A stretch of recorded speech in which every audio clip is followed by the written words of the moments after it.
It was a forgery, and I didn't say a word. Not when my stepbrother handed me a single cardboard box and told me I had 72 hours to clear out my father's house. Not when he changed the locks on the workshop where my father spent 30 years building his business from nothing. Not even when I stood in the driveway at 7 in the morning, the Georgia humidity already pressing down like a wet blanket, watching my stepbrother's girlfriend hang new curtains in the front window of the house where I grew up. I just got in my car, drove to the nearest coffee shop, and called my father's attorney. I need to back up. My father was a builder. Not the kind who wears a hard hat to photo ops and puts his name on skyscrapers. The kind who shows up at 5 in the morning, pours the concrete himself, and stays until the last nail is driven. He built custom homes across 3 counties in North Georgia, and he built every single one of them with his hands. His company, the one he started with a used truck and a $4,000 loan from his own mother, was worth just under $6 million by the time he was diagnosed. Pancreatic cancer, stage 4. The doctor gave him 8 months. He made it 14. I was with him for all of it. I moved back home the week after his diagnosis, deferred my graduate program, and became his full-time caregiver while managing the administrative side of his business. Scheduling crews, handling contracts, talking to clients when my father was too tired to get out of bed. I knew every project, every vendor, every outstanding invoice. My father used to say I had his brain for numbers and my late mother's stubbornness. He meant it as a compliment. My stepbrother was there for the last 3 weeks. He showed up with 2 suitcases, his girlfriend, and a smile that never quite reached his eyes. His mother, my father's second wife, had passed 4 years earlier, and he and my father had never been close. They talked on the phone occasionally, saw each other at holidays, but there was no real relationship there. He was technically family in the way that a stranger's name on a piece of paper makes them family.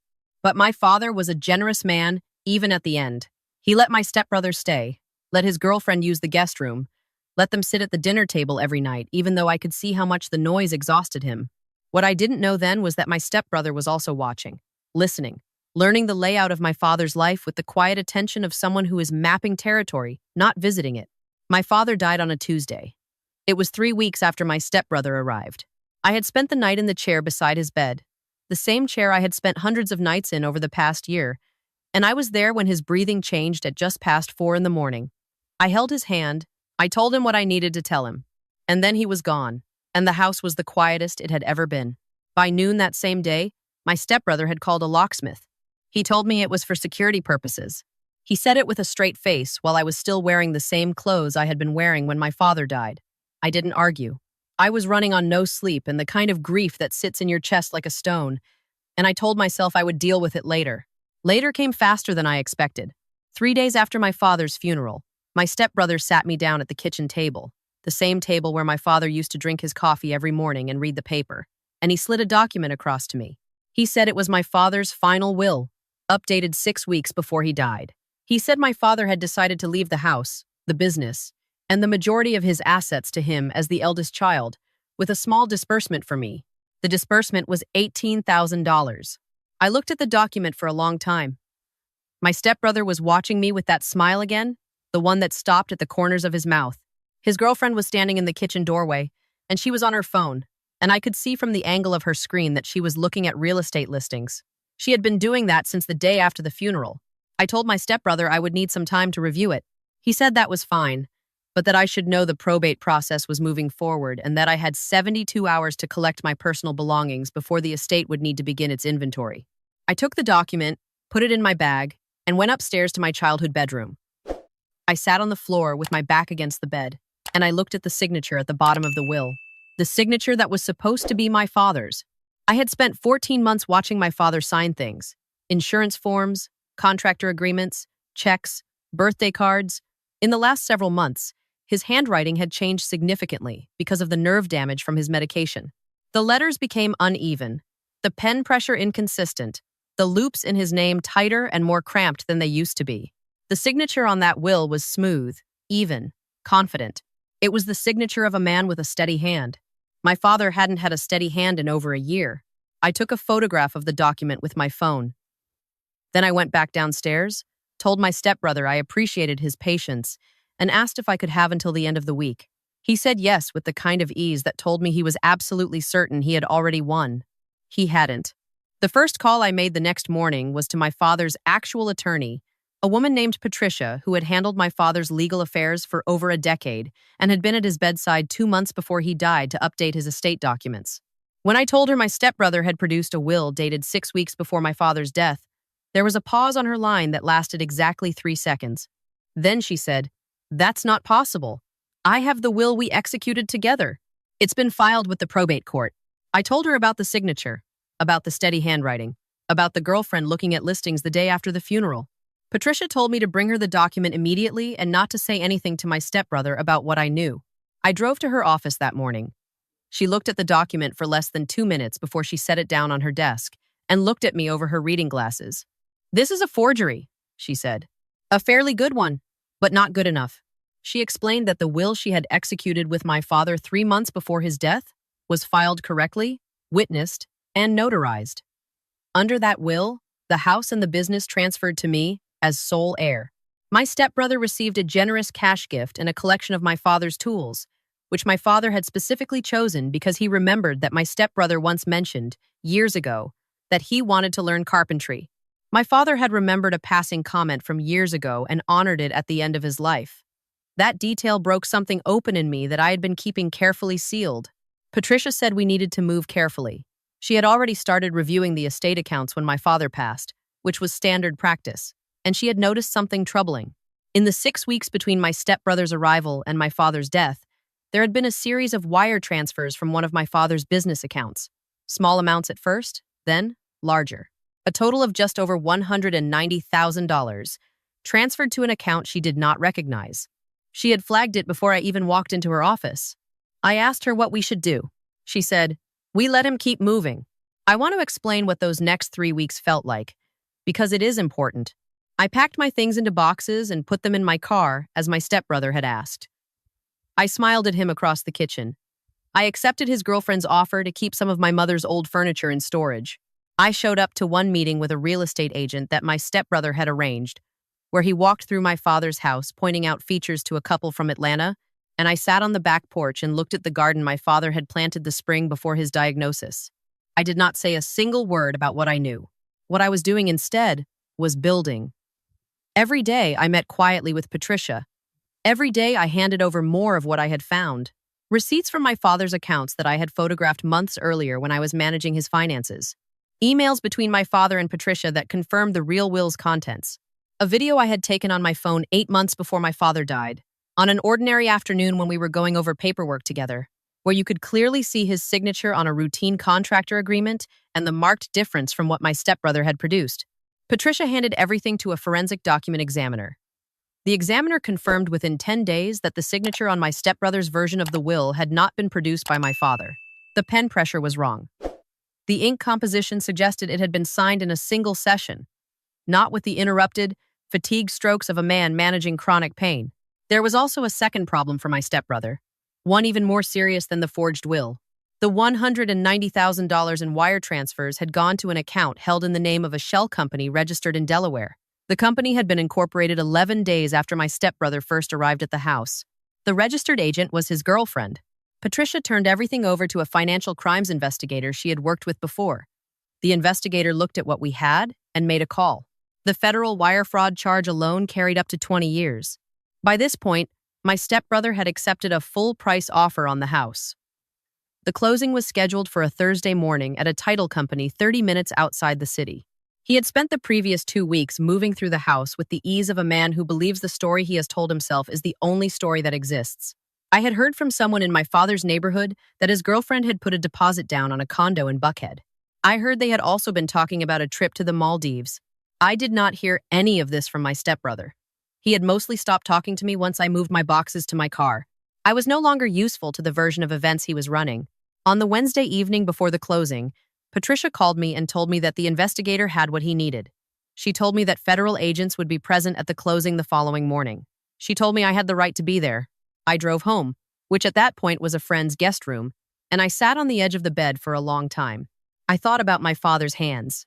The way they looked in his last months, the skin thinner than paper over the bones, still reaching for mine when I sat beside him. I thought about the way he used to walk through a house he had just built, running his palm along the walls, checking corners, pressing on the floors. He put himself into every structure he ever made. He believed that the things you built outlasted you, and that how you built them said everything about who you were. My stepbrother had used my father's name to steal the last thing my father ever made. I set my alarm for 6 in the morning and I went to sleep. The title company was a low brick building with a parking lot full of landscaping trucks when I arrived. I wore a navy blazer over a plain blouse. I had my copy of the legitimate will, my copies of every document Patricia and I had assembled, and a cup of coffee I could barely taste. The closing was scheduled for 9 o'clock. I was in the building by 8:40. The receptionist, a young woman with a practiced professional smile, asked if she could help me. I gave her my full name and told her I was there for the closing on my father's estate. I watched something shift behind her eyes, just slightly. She picked up the phone and made a quiet call. Then she showed me to a conference room. I sat down. I folded my hands on the table. I waited. My stepbrother arrived at 8:58. He came through the door already talking, his phone held at chest level, his girlfriend behind him in a white blazer I had never seen before. He stopped when he saw me. The silence in that room lasted maybe 4 seconds. Then he smiled, the smile that never reached his eyes. "I didn't know you were coming," he said. "I know," I said. He sat down across from me. He set his phone on the table. His girlfriend sat beside him, and I watched her look at me and then look at him, and something in her expression flickered, but she kept it smoothed over quickly. The closing agent came in. Then Patricia. Then 2 men in dark jackets who were not closing agents and were not attorneys. And my stepbrother looked at them for a moment, before his smile finally dropped. Patricia set a document on the table and slid it across to my stepbrother. It was a certified copy of my father's actual will, the one filed with the probate court, the one with my name on it. My stepbrother looked at it. He looked at Patricia. He looked at the 2 men in dark jackets. "There must be some mistake," he said. Patricia said there was no mistake. She said the document he had presented to me 3 weeks ago had been examined by a forensic specialist and found to be fraudulent. She said the wire transfers from my father's business accounts had been traced to a shell company in his girlfriend's name. She said both of these things had been reported to federal investigators. My stepbrother pushed back from the table. He said this was ridiculous. He said he had the will right here. He had it on his phone. He could show them. His voice was doing the thing voices do when the story a person has told themselves starts to come apart at the seams, getting louder and faster to fill the space where certainty used to be. One of the men in dark jackets said his name and told him he was being detained pending investigation for wire fraud and falsification of legal documents. My stepbrother stood up so fast his chair rolled back and hit the wall. His girlfriend did not stand up. She sat very still and looked at the table in front of her, and I watched her set her phone face down, and I thought about all the real estate listings she had been scrolling through on my father's couch the day after his funeral. I did not say anything. I had nothing to say. Everything that needed to be said had already been put into documents, transferred to investigators, and filed with the appropriate courts. All I had done was show up. The wire transfer my stepbrother had arranged for that morning, the sale proceeds that were supposed to move into the shell company account before anyone could freeze them, never cleared.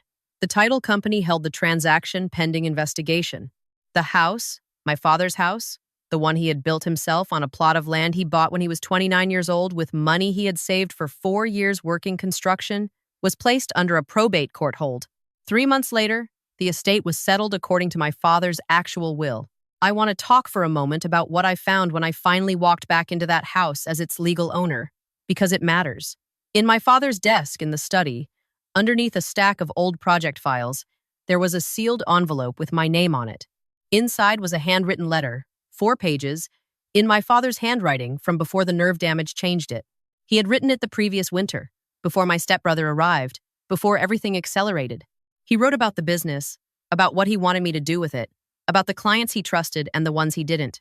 He wrote about the house and the garden and the specific way the light came through the back windows in the late afternoon and how he hoped I would take my time deciding what I wanted to do with it before I made any changes. He wrote that he knew this would be hard, that he knew people sometimes showed their worst selves when there was money on the table, and that he was sorry in advance for anything I would have to navigate because of what he was leaving behind. He wrote, "You have always been the steadiest person I know. That steadiness is the thing that will carry you through." I read that letter sitting on the floor of his study, surrounded by everything that was still his, and I let myself cry for the first time since the morning he died. My stepbrother was indicted on federal wire fraud charges 4 months after the closing. His girlfriend reached a separate plea agreement in exchange for her cooperation. The amount involved in the fraud, when the investigators finished tracing every transfer, came to just over $210,000. Combined with the value of the estate that would have transferred under the forged will, prosecutors put the total attempted theft at approximately $6.3 million. Wire fraud at that scale carries a sentence of up to 20 years per count. I am not a lawyer, and I won't tell you how it ends in a courtroom, because as of now, it hasn't. What I can tell you is that the house is still standing. The workshop where my father built things still smells like sawdust and machine oil. I've been learning to run the business with the help of his foreman, a man who worked beside my father for 18 years and cried harder at the funeral than almost anyone. There is a long way to go. Grief doesn't follow a schedule, and neither does rebuilding something. But my father spent his whole life building things that were meant to last, and I am my father's daughter.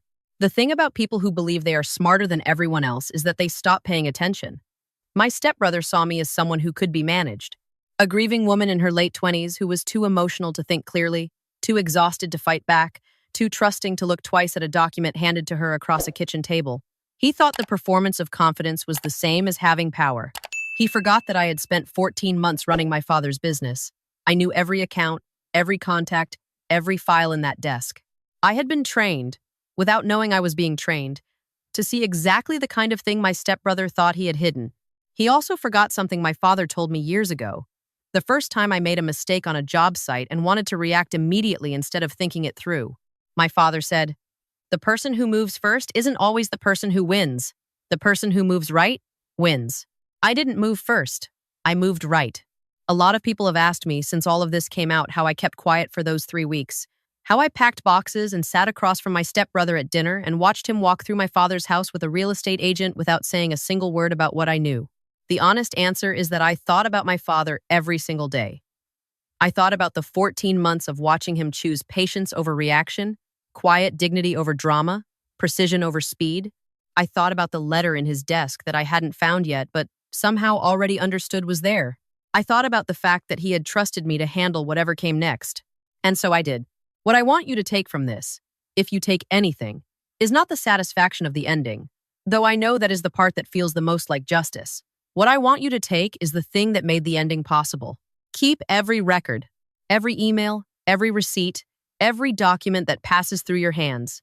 Photograph it, file it, back it up somewhere that belongs only to you.